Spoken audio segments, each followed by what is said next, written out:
Hey, how you doing? I'm good. We speaking to Sarah earlier. She said she didn't even get the call. She just woke up to the news that she was main event. How did you find out about the news and everything that goes with it? I think I was pretty similar. I was just finished training. I was in my apartment in Liverpool, and then Mike sent me the press release and said that you've been moved to main event. That was how I found out. Does it change anything, like the nerves? I guess maybe the excitement. Does it change anything being bumped to the main event?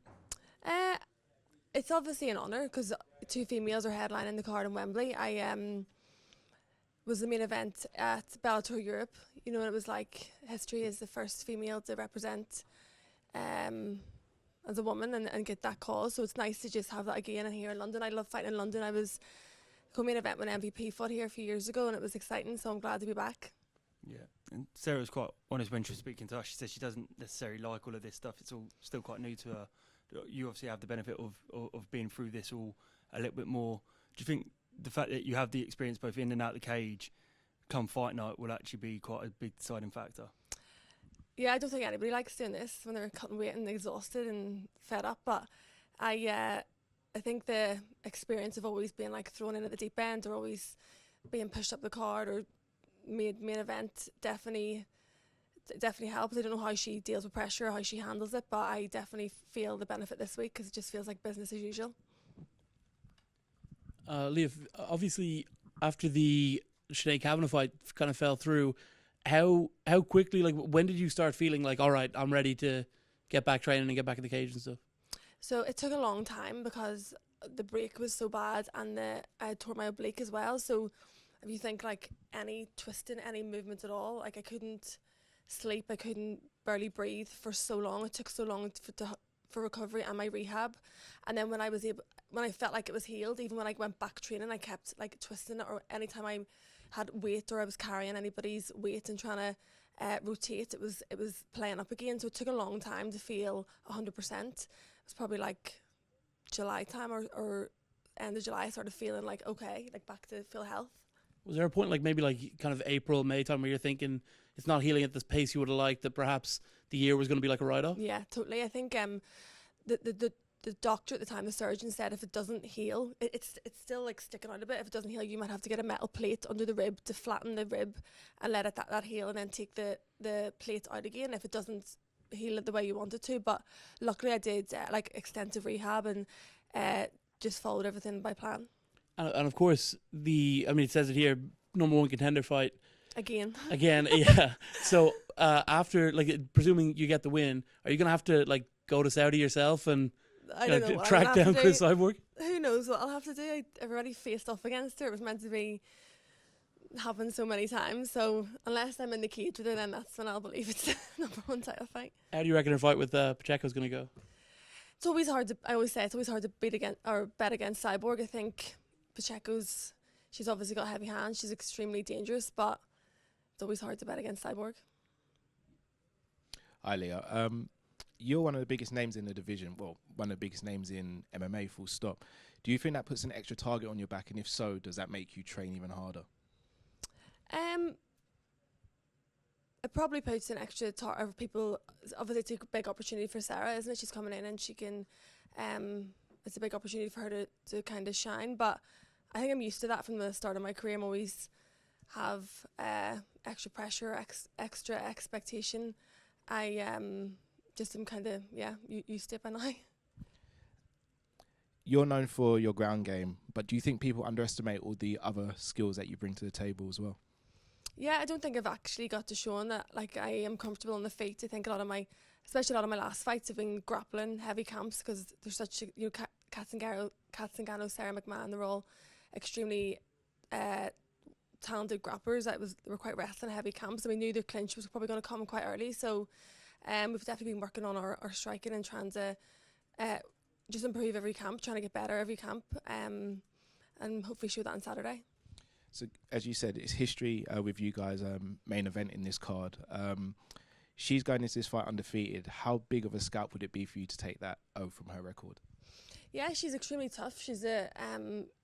She's shown that she can hang with different styles of fighters. I think that she's not used to the kind of pace or pressure that I bring. A lot of my fights are quite high pace, and I think it's different to her, especially, you know, on fight night when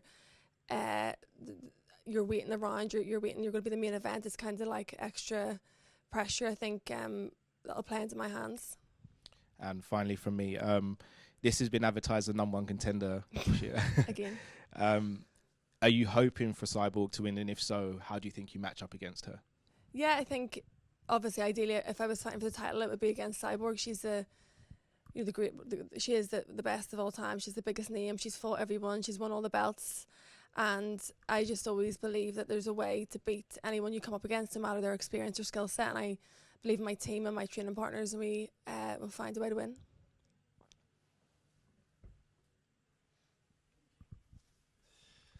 Hi Leah, obviously you're known for your grappling, and as you mentioned, obviously your striking has massively improved. Are you looking to keep this as a grappling contest, or are you more so going to look to expose some of the striking that you've been working on?